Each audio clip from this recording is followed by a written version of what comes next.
नमस्कार दोस्तों, मैं कपिल गौड़ा 9वीं क्लास एज में आपका हार्दिक स्वागत है। दोस्तों, हम प्रश्न उत्तरी की अगली सीरीज लेकर आपके सामने हाजिर हैं। तो देखते हैं आज क्या क्वेश्चन है। 104वां संविधान संशोधन से पहले राष्ट्रपति द्वारा कितने सदस्य मनोनीत किए जाते थे? दोस्तों, ऑप्शन है 2 सदस्य, 12 सदस्य, 14 सदस्य या 10 सदस्य। दोस्तों, इसमें कई बच्चे क्या है, गलती कर देते हैं। कोई तो आंसर 2 दे देता है, तो कोई 12 दे देता है, या कोई 14 सदस्य भी देगा या 10 सदस्य। तो इसका राइट आंसर क्या होगा? 14 सदस्य। 14 सदस्य क्यों होगा, अब इसके बारे में भी चर्चा करते हैं। इसमें मैंने एक बात डाली है, 104वां संविधान संशोधन जो कब हुआ था? 2019 में ये क्या हुआ था? 104वां संविधान संशोधन हुआ था। उसके बाद में क्या था कि जो ये लोकसभा से 2 सदस्य, तो 2 सदस्य कहां से मनोनीत किए जाते हैं? लोकसभा से। लोकसभा से क्या किए जाते थे? 2 सदस्य मनोनीत किए जाते थे। और वो भी कौन से अनुच्छेद के तहत? अनुच्छेद 331 के तहत। 331 के तहत क्या किए जाते थे? 2 सदस्य मनोनीत किए जाते थे। वो क्या है, वो क्या होने चाहिए थे? 2 एंग्लो इंडियन सदस्य होते थे, उसे मनोनीत करते थे। वो आज के दिन क्या है, 104वां संविधान संशोधन के बाद वो प्रक्रिया बंद कर दी गई है। अब पूछे तो अब 12 सदस्य मनोनीत करता है राष्ट्रपति। राष्ट्रपति 12 सदस्य कहां से मनोनीत करता है? तो राज्यसभा से। राज्यसभा में 12 सदस्यों का मनोनीत करने का कार्य कौन करता है? राष्ट्रपति करता है। किस आधार पे करता है? जो कि कला विज्ञान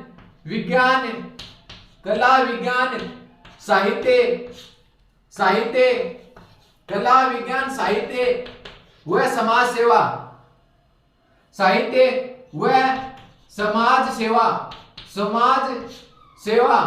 सेवा में निपुण होता है, उसे राष्ट्रपति द्वारा क्या किया जाता है? मनोनीत किया जाता है राज्यसभा में। अनुच्छेद की बात करें तो अनुच्छेद 83 के तहत राष्ट्रपति राज्यसभा से कुल कितने सदस्यों का मनोनीत करता है? तो 12 सदस्यों का। तो दोस्तों, इस प्रश्न में क्या था? 104वां संविधान संशोधन के तहत राष्ट्रपति होने से पहले 104 पहला क्वेश्चन तो ये बन जाता है, 104वां संविधान संशोधन कब हुआ? तो 2019 को हुआ। इसके द्वारा होने से पहले कितने सदस्य मनोनीत करता था? 14 सदस्य। वर्तमान में कितने सदस्य मनोनीत करता है? तो 12 सदस्यों का मनोनयन करता है। किससे करता है? राज्यसभा से। जो क्या होना चाहिए? कला विज्ञान साहित्य और समाज सेवा में निपुण होने चाहिए। और इससे पहले 2 सदस्य लोकसभा से मनोनीत करता था। किस अनुच्छेद के तहत? अनुच्छेद 331 के तहत। इसके अलावा जैसे राज्यपाल की बात करें, राज्यपाल भी विधानसभा से 1 सदस्यों का मनोनयन करने का कार्य करता है। जो कि अनुच्छेद की बात करें तो अनुच्छेद 333 के तहत 1 सदस्यों का मनोनयन करने का कार्य करता है। वो भी क्या होना चाहिए? एक एंग्लो इंडियन सदस्य होना चाहिए। वो प्रक्रिया भी अधिनियम 104वां संविधान संशोधन के तहत क्या कर दी गई है? वर्तमान में बंद कर दी गई है। दोस्तों, एक बार आप इसका स्क्रीनशॉट लें, फिर हम आगे के प्रश्न पर अध्ययन करेंगे। दोस्तों, आपने पिछले क्वेश्चन का अध्ययन कर लिया होगा। अब हम आगे का क्वेश्चन देखते हैं। भारतीय संविधान के किस भाग में राजभाषाओं का उल्लेख मिलता है? क्वेश्चन क्या है? भारतीय संविधान के किस भाग में राजभाषाओं का उल्लेख मिलता है? तो मूल संविधान में कुल कितने भाग थे? देखो दोस्तों, मूल संविधान में 22 भाग थे। वर्तमान में भी क्या है? 22 ही भाग हैं। कुछ उप भाग बना दिए गए संशोधन कर, जैसे 4K, 9A, 9B, इस प्रकार से संशोधन कर कुछ भाग क्या कर दिए गए हैं? शामिल कर दिए गए हैं। तो कुछ बता देते हैं कि मूल वर्तमान में संविधान में 25 भाग हैं, जबकि मूल संविधान में 8 अनुसूचियां थी। वर्तमान में क्या है? 12 अनुसूचियां हैं। कुछ संशोधन कर 4 नई अनुसूचियां और शामिल कर ली गई हैं। इसी प्रकार इस क्वेश्चन का क्या आंसर होगा? आप बताओ कि भाग 15 या भाग 22, 17 या भाग 18 या भाग 20। तो इस क्वेश्चन का आंसर होगा कि राजभाषाओं का उल्लेख भाग 17 में मिलता है। भाग 17 में किसका उल्लेख मिलता है? राजभाषाओं का उल्लेख मिलता है। परंतु हमारी तो शुरुआत से ही यह रहा है कि जो भी क्वेश्चन करेंगे उसका विस्तार पूर्वक अध्ययन करेंगे। तो भाग 15 में भारत का भारत का निर्वाचन मंडल, भारत का निर्वाचन मंडल, निर्वाचन मंडल का उल्लेख मिलता है, निर्वाचन मंडल, निर्वाचन मंडल का उल्लेख मिलता है, निर्वाचन मंडल। तो भारत का निर्वाचन मंडल किस अनुच्छेद से किस अनुच्छेद तक इसका वर्णन मिलता है? तो अनुच्छेद 324 से लेकर 329 तक भारत के निर्वाचन मंडल का क्या मिलता है? उल्लेख मिलता है। भारत की राजभाषा, राजभाषाओं का उल्लेख, राजभाषाओं का उल्लेख अनुच्छेद 343 से लेकर 350 तक राजभाषाओं का उल्लेख मिलता है। मूल संविधान में, मूल संविधान की बात करें, मूल संविधान में कितनी राजभाषाएं थी? मूल संविधान में 14 राजभाषा थी, 14 भाषा थी। वर्तमान में कितनी राजभाषाएं हैं? वर्तमान में 22 राजभाषाएं हैं, राजभाषा हैं। कितनी है? वर्तमान में 22 राजभाषाएं हैं। वो क्या की गई है? कुछ संविधान संशोधनों के तहत हमारे संविधान में शामिल की गई हैं, संविधान में शामिल की गई हैं। में 22 राजभाषाएं हैं। तो कौन कौन से संविधान संशोधन के तहत ये राजभाषाएं शामिल की गई थी? वो देखो, 21वां संविधान संशोधन, 21वां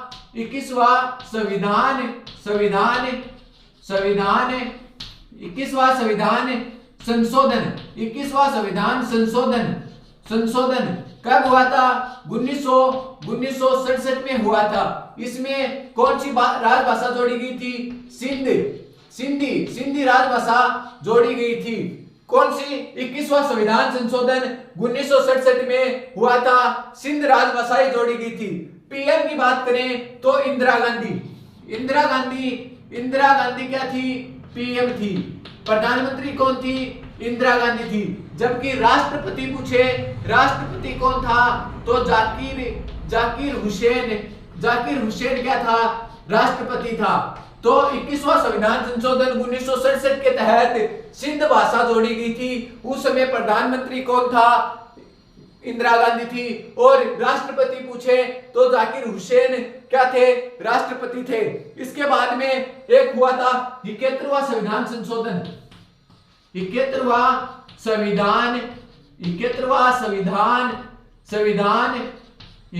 संविधान संशोधन। इसमें कितनी राजभाषाएं जोड़ी गई? 21वां संविधान संशोधन हुआ था, इसमें कितनी राजभाषाएं जोड़ी गई थी? 3 राजभाषाएं जोड़ी गई थी। और 1992 में यह संशोधन हुआ था। इसमें 3 राजभाषाएं कौन सी है? नेपाली,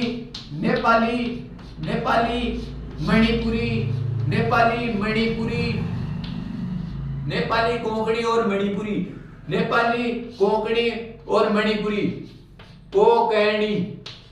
नेपाली और कोंकणी, ये 3 राजभाषाएं 71वां संविधान संशोधन 1992 के तहत जोड़ी गई थी। कौन सी? नेपाली, कोंकणी, मणिपुरी। और इसके समय प्रधानमंत्री कौन था? शंकर दयाल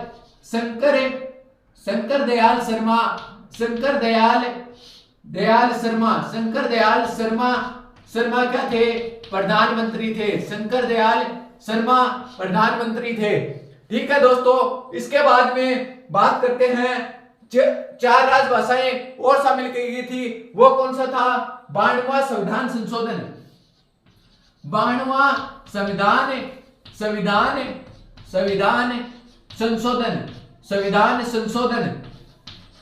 संशोधन कब हुआ था? संशोधन 2003 में 92वां संविधान संशोधन हुआ था। उसमें कौन कौन सी राजभाषाएं जोड़ी गई थी दोस्तों? कौन कौन सी राजभाषाएं जोड़ी गई थी? 92वां संविधान संशोधन 2003 के तहत देखो दोस्तों, कौन सी भाषाएं जोड़ी गई थी? वोडो, डोगरी,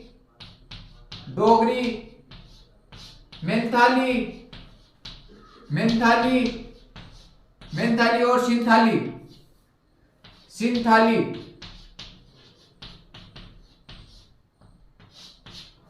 होटो डोगरो मेंथे और सिंथाली भाषाएं 92वां संविधान संशोधन 2003 के तहत जोड़ी गई थी। उस समय प्रधानमंत्री कौन था? अटल बिहारी वाजपेयी प्रधानमंत्री थे और एपीजे अब्दुल कलाम राष्ट्रपति थे। तो इस समय राष्ट्रपति कौन थे? एपीजे अब्दुल कलाम। एपीजे कलाम, एपीजे कलाम, एपीजे अब्दुल कलाम क्या थे? राष्ट्रपति थे। प्रधानमंत्री पूछे तो अटल बिहारी वाजपेयी था। दोस्तों इसी प्रकार भाग 18 में अनुच्छेद 343 से 350 तक राजभाषाओं का वर्णन मिलता है। मूल संविधान में राजभाषाओं की संख्या पूछे तो राजभाषाओं की संख्या थी 14। वर्तमान में राजभाषाओं की संख्या कितनी है? तो वर्तमान में राजभाषाओं की संख्या है 22।